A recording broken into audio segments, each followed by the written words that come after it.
జ్యోతిషాభిమానులందరికీ నమస్కారం. 2026 నూతన ఆంగ్ల సంవత్సరంలో 12 రాసుల వారికి వార్షిక ఫలితాలు ఎలా ఉంటాయి? 2026 జనవరి 1వ తారీఖు నుండి 2026 డిసెంబర్ నెల 31 వరకు గల ఈ ఆంగ్ల నూతన సంవత్సరంలో ద్వాదశ రాసుల వారి యొక్క వార్షిక ఫలితాలు అనగా సంవత్సర ఫలితాలు 12 మాసాలలోనూ వీరి యొక్క ఫలితాలు ఎలా ఉంటాయి అని కనుక పరిశీలిస్తే ప్రధానంగా మనకు ఈ 2026 జనవరి నుంచి మార్చి 19 వరకు విశ్వావసునామ సంవత్సరం ఉంది. 2026 మార్చి 19 ఉగాది పండుగ తర్వాత శ్రీ పరాభవనామ సంవత్సరం ప్రారంభమవుతుంది. అనగా 2026 ఆంగ్ల సంవత్సరంలో శ్రీ విశ్వావసునామ సంవత్సరం ఉంది, శ్రీ పరాభవనామ సంవత్సరం. ఈ తెలుగు 2 సంవత్సరాలు కూడా ఈ ఆంగ్ల సంవత్సరంలోనే మనకు ఉండడం ఒక సంతోషకర వాతావరణంగా చెప్పుకోవచ్చు. 2 తెలుగు సంవత్సరాలు కలిపి 2026 ఆంగ్ల సంవత్సరానికి మనం ఫలితాలు చెప్పుకుంటున్నాం. ఈ విశ్వావసు పరాభవనామ సంవత్సరాల కలయిక అయినటువంటి 2026 ఆంగ్ల సంవత్సరంలో బృహస్పతి ధనుస్సు రాశికి మీనరాశికి అధిపతి అయినటువంటి ఈ బృహస్పతి 2026 జూన్ నెల 2వ తారీఖు వరకు మిథున రాశిలోనే సంచారం కొనసాగిస్తాడు. 2026 జూన్ 2 తర్వాత ఆయన మిథున రాశి నుంచి బయలుదేరి కర్కాటక రాశిలోని ప్రవేశిస్తాడు. అనగా గురు సంక్రమణం జరుగుతుంది. ఈ రకంగా కర్కాటక రాశిలోనికి ప్రవేశించినటువంటి గురువు బృహస్పతి ఇక 2026 డిసెంబర్ 31 వరకు కర్కాటక రాశిలోని సంచారం కొనసాగుతుంది. అనగా జూన్ 2 వరకు మిథున రాశిలో గురు సంచారం ఉంటుంది. జూన్ 2 తర్వాత కర్కాటక రాశిలో గురువు తమ ఉచ్చ స్థానాన్ని అనగా ఉన్నత స్థానాన్ని పొంది అక్కడ తన సంచారాన్ని సంవత్సరం అంతా ఆయన సంచరించేటువంటి పరిస్థితి కనిపిస్తుంది. అలాగే శని భగవానుడు ఈ మకర కుంభరాశులకి అధిపతి అయినటువంటి శని భగవానుడు మీనరాశిలో సంచరిస్తున్నాడు. ఈ విశ్వావసు పరాభవన అనేటువంటి ఈ 2 సంవత్సరాలలో ఈ 2026 ఆంగ్ల సంవత్సరంలో జనవరి 1 నుంచి డిసెంబర్ 31 వరకు కూడా పూర్తిగా 12 మాసాలంతా కూడా ఆయన మీన రాశిలోనే సంచారం కొనసాగుతుంది. ఇక రాహువు కుంభరాశిలో సంచరిస్తున్నాడు. ప్రధానమైనటువంటి ఛాయాగ్రహాల్లో ప్రధాన గ్రహమైనటువంటి ఈ రాహువు కుంభరాశిలో తన సంచారాన్ని కొనసాగిస్తున్నాడు.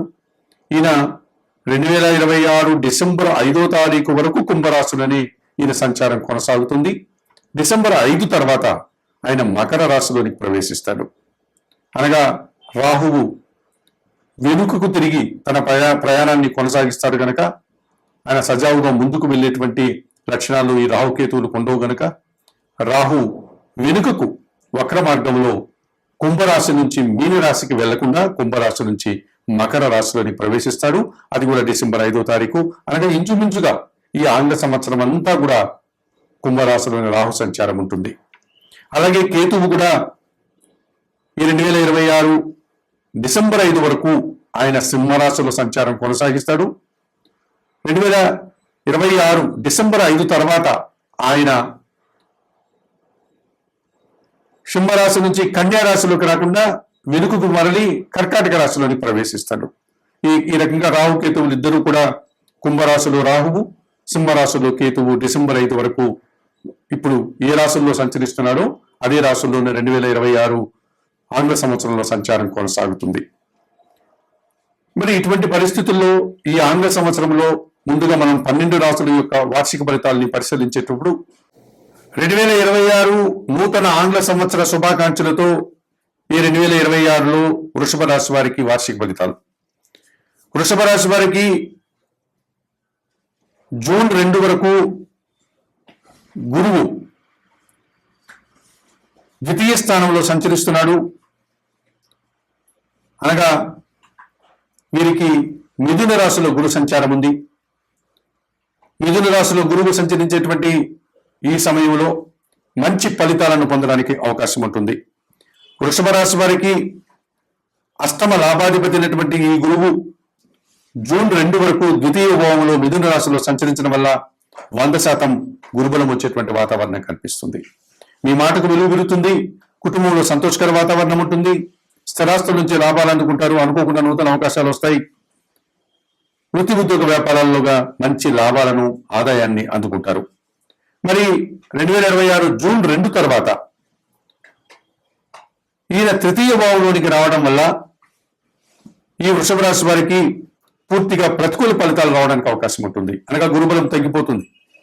మీ మాటకు విలువ పడిపోతుంది. కుటుంబంలో అశాంతిని ఏర్పడతాయి. విద్యారంగంలో ప్రతికూల ఫలితాలు వస్తాయి. అనుకోకుండా ఇబ్బందులు వస్తాయి. అనారోగ్య సమస్యలు పెరుగుతాయి. రావాల్సిన ఆదాయం వాయిదా పడేటువంటి పరిస్థితి కనిపిస్తుంది. 2026 జూన్ 2 వరకు మీకు ద్వితీయ భావంలో గురువు సంచరించడం వల్ల 100% గురుబలం ఉంది. జూన్ 2 తర్వాత వృషభ రాశి వారికి గురుబలం పూర్తిగా తగ్గిపోతుంది ఈ సంవత్సరం అంతా కూడా. మరి 2026 నూతన ఆంగ్ల సంవత్సరంలో వృషభ రాశి వారికి భాగ్య దశమాధిపతి శని భగవానుడు లాభంలో సంచరిస్తున్నాడు మీనరాశిలో. వృత్తి ఉద్యోగ వ్యాపారాల్లో మంచి అభివృద్ధిని సాధిస్తారు. పరివార సహకారం బాగుంటుంది. ఇంత బయట చాలా పనులు పూర్తి చేసుకుంటారు. వ్యవసాయ రంగంలో కూడా మంచి లాభాలను అందుకుంటారు. మీ పనికి, మీ కష్టానికి ప్రతిభకు తగినటువంటి ఫలితాన్ని అందుకుంటారు. రైతులకి మంచి పంట వస్తుంది. కార్మికులకి, శ్రామికులకి అనుకూల వాతావరణం ఉంటుంది. ఈ రకంగా వృషభ రాశి వారికి సంవత్సరం శని పూర్తిగా సహకరిస్తున్నాడు.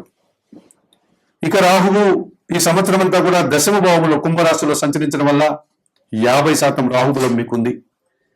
విదేశీ వ్యవహారాలు మీకు మిశ్రమ ఫలితాలను ఇస్తాయి. నూతన ఉద్యోగాల విషయంలో కొన్ని ఇబ్బందులు వస్తాయి.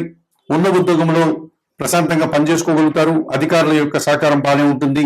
పనిభారం పెరిగినప్పటికీ దానికి తగినటువంటి ఫలితాన్ని మీరు అందుకోగలుగుతారు. ఈ రకంగా రాహువు మీకు 50% సుఫలితాలను ఇచ్చేటువంటి పరిస్థితి వృషభ రాశి వారికి 2026 ఆంగ్ల సంవత్సరం కనిపిస్తుంది. అలాగే కేతువు చతుర్థ భావంలో అనగా సింహరాశిలో సంచరించడం వల్ల కుటుంబపరమైనటువంటి ఒక నిరాశను, అశాంతిని మీరు ఎదుర్కొంటారు ఈ సంవత్సరం. కుటుంబంలో సంతోషకర వాతావరణము మీరు అనుకున్నట్టుగా జరగదు. శుభ కార్యక్రమాల ప్రయత్నం చేస్తే అది ఏదో విధంగా ఆటంకాలు పడుతూ వస్తుంది. మీరు ఆశించినటువంటి సుఫలితాలు రాదు. నిరాశ, నిస్పృహలతో ఇబ్బంది పడే వాతావరణం ఉంటుంది. ఈ రకంగా చతుర్థ భావంలో కేతు మీకు అశాంతిని, నిరాశను, కొన్ని మంచి కార్యక్రమాలు చేయడానికి ఆటంకాల్ని ప్రసాదించే పరిస్థితి వృషభ రాశి వారికి కనిపిస్తుంది. మరి 2026 ఆంగ్ల సంవత్సరంలో వృషభ రాశి వారు తప్పనిసరిగా చతుర్థ కేతు దోషం నుంచి బయటపడడానికి నిత్య గణపతి ఆరాధన చేయండి. అవకాశం ఉంటే కాణిపాకంలోని వరసిద్ధ వినాయక స్వామి క్షేత్రానికి వెళ్ళి అక్కడ స్వామివారిని సందర్శించి నమస్కరించుకోండి. ఉలవలను బాగా ఉడికించి బెల్లం పొడితో కలిపి గోవులకు ఆహారంగా దానం చేయండి. ఈ రకంగా చేయడం వల్ల కేతు దోషం నుంచి మీరు బయటపడడానికి అవకాశం ఉంటుంది. ఇక దశమంలో రాహువు 50% ఫలితాలను ఇస్తున్నాడు, మిశ్రమ ఫలితాలను కనుక అవకాశం ఉన్నవారు కనకదుర్గాదేవి ఆలయానికి వెళ్ళి అమ్మవారికి కుంకుమ పూజాది కార్యక్రమాలు నిర్వర్తించుకోండి. అలాగే గురువు జూన్ 2 వరకు 100% సుఫలితాలను ఇస్తున్నాడు. జూన్ 2 తర్వాత పూర్తిగా గురుబలం పోతుంది. మరి 2026 జూన్ 2 తర్వాత మీరు షిర్డీ సాయినాథుని ఆలయానికి వెళ్ళి ఆ క్షేత్రంలో ఉన్నటువంటి సాయినాథుని దర్శనం చేసుకోండి. షిర్డీ సాయినాథుని యొక్క జీవిత చరిత్రను పారాయణం చేయండి. పసుపు వర్ణపు పండ్లను కానీ, శనగలు కానీ స్వామివారికి నివేదన చేయండి. అలాగే పసుపు వర్ణపు పండ్లను కానీ, శనగలను కానీ మీకు విద్యాబుద్ధులు నేర్పిన గురువులకు ఇచ్చి వారి పాదాలకు నమస్కరించి వారి ఆశీస్సులు తీసుకోండి. దీంతో పాటు ఈ 2026 ఆంగ్ల సంవత్సరంలో వృషభ రాశి వారు తరచుగా సుబ్రహ్మణ్య స్వామి ఆలయానికి వెళ్ళి సుబ్రహ్మణ్య స్వామికి అభిషేకాది కార్యక్రమాలు నిర్వర్తించుకోవడం వల్ల మరింతగా మంచి ఫలితాలను అందుకోగలుగుతారు.